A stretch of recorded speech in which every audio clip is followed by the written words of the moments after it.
Postal family. How's everybody doing? My name is Saeed. Welcome back to my channel. What's going on this Thursday evening, Juneteenth? Happy Juneteenth to you, everybody. Today I'm just discussing, I was asked in my comments by one of my supporters that to go over the OTDL rule.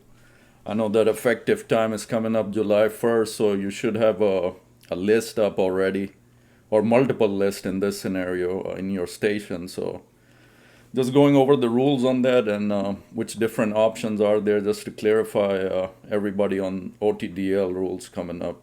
First, if you're new to the channel, my name is Saeed. Postal content is what I do. Love to do. Thanks so much, everybody, for the support. Everything you all do for me, appreciate it by the heart so much. And keep giving the channel the thumbs up, really helps out everything. And again, can't thank you guys enough for the support. It means a lot to me. Everything I say on here is from my views and my experiences, my research. So I never speak on behalf of USPS or Post Office. So it's my own thing. So anyways, hope everybody's doing good. Let's get to today's topic on the OTDL. The NALC of letter carriers, the National Association of Letter Carriers, has specific rules regarding overtime desired list, ODL. Here are the key details. As of July 1st, 2025, letter carriers can choose from two ODL options. Scheduled days ODL, volunteers to work up to 12 hours on regularly scheduled days. This is, you're going to sign up just for your regular daily overtime. They can give you up to 12 hours on that. Non-scheduled days ODL, volunteer to work overtime up to 8 hours on non-scheduled days. This is your NSD, non-scheduled days. You want to sign up for extra overtime, you sign this list. You want to come in and do your 8 hours or more in some cases. It's not only specifically 8 hours on your day off. They could give you more. Letter carriers can sign up for one or both options, and if they choose both, they'll be available to work up to 12 hours per day on both scheduled and non-scheduled days. Signing up for ODL, letter carriers can sign for the ODL in the 2 weeks before the beginning of each calendar quarter. So that's coming up. This is where in the 2 weeks coming up, July 1st is some new quarter. Once signed up, they remain on the list until they remove their name or change installations. So later, for example, you're on the ODL and later in the quarter, you don't want to be on the ODL list. You're getting more than you can handle in some scenarios. You're getting tired of it. So you can write a personal note and give it to management that you want to be removed from the ODL. But that, I guess it varies station by station. That really doesn't matter. This list is just a formality. I mean, we all know if they need you, they're going to go ahead and use you.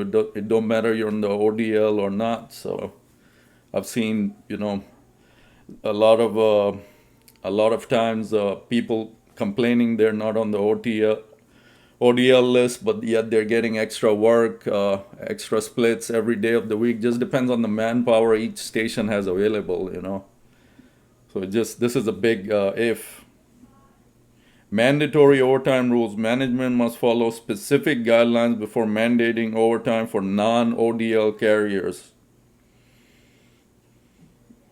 Using auxiliary assistance PTF CCS unassigned regulars and ODL carriers before requiring non-ODL carriers to work overtime on their own route. This rule right here doesn't apply no more because of just how the system is now.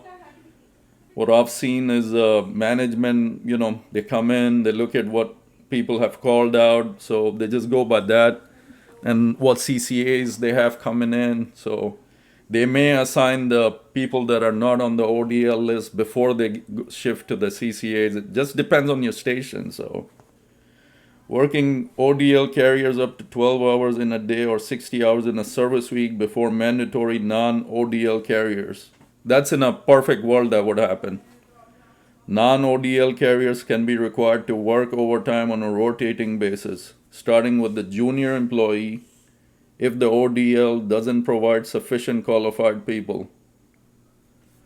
So that's exactly what I'm saying. They can use the non-ODL if they don't have enough ODL people on the list. For example, every station people are not signing up for overtime. So say for example you have 4 call outs and then you have only one person on the ODL. So of course they're going to turn to the regulars and say you're mandated to. Even though you're not on the ODL list, they're going to give you work before CCAs or PTFs.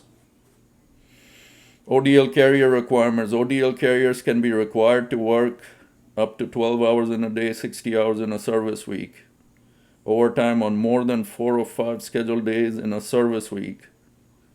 Work over 8 hours on a non-scheduled day. Here's exactly what I was talking about. Over 8 hours it can go depending on your workload, how much your management supervisor or manager gives you, depending on the day and the call outs. It just depends, literally. Work assignment list. Carriers on the work assignment list are available to work overtime on their own route on regularly scheduled days. Management can't schedule them to work on non-scheduled days unless all available casuals and PTFs are worked up to 11 and a half hours and ODL carriers are worked up to 12 hours. Trust me, nobody's gonna open up the hours and start searching all this thing that this rules literally talk about. Management just looks at what they have on the table, who showed up, who hasn't showed up. They go according by that. They're not gonna open up all the hours and check how many my regular ODL people have already got 11 and a half hours. My CCAs have worked this much, so I'm not gonna give this guy that's not on the list extra time. Doesn't work that way. So work assignment lists, these carriers just want they do overtime on their own route. That's what they're sticking with. That's why they signed this list. So from what I'm seeing, it's not just 2 lists, it's gonna be 4 lists. First one is gonna be no overtime. You don't want no overtime. That's the list you're gonna sign. You just want your route. Next one is work assignment list. This is what we just read. So this one, you have your overtime on your own route. That's all you're good with. Third one is you want to work on your non-scheduled days. So you sign this one. Like, you want to work overtime, make some extra money here and there. So your non-scheduled days, you're available to come in. You sign this list. So then on the 4th one, if you want to sign, basically you want to come in on your day off, or actually the 4th one is you're good for overtime. You can do 12 hours per day. So you sign that one. So that's what it probably breaks down, but it varies by different stations. So one is if you want to work your day off.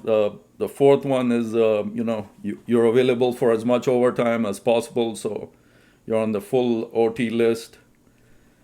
So that's what we're looking at right now. So hope that clears up things on the ODL. Like I said, one of my followers had this question, so I just wanted to clear this up for everybody before July 1st, the implementation of this new ODL rules. Hope everybody's doing good. Our Mr. Renfro had testified in the OSHA meetings the day prior. So I'm going to get into that the next video. So look out for that one. Hope everybody's doing good. That's one for this one. And again, thanks so much for all the support. Be careful out there, guys. The heat. Take care of yourself. Enough ice water. And be on the lookout everywhere. Always check your surroundings. A lot of stuff going on these days with carriers. People are still after the arrow keys. And, different things. But dogs. There's a dog awareness month. So stay safe. Have your pepper spray on you at all times if you have a walking route or, where the dogs are. So anyways, everybody stay good. Until next time, Saeed out. Take care, guys.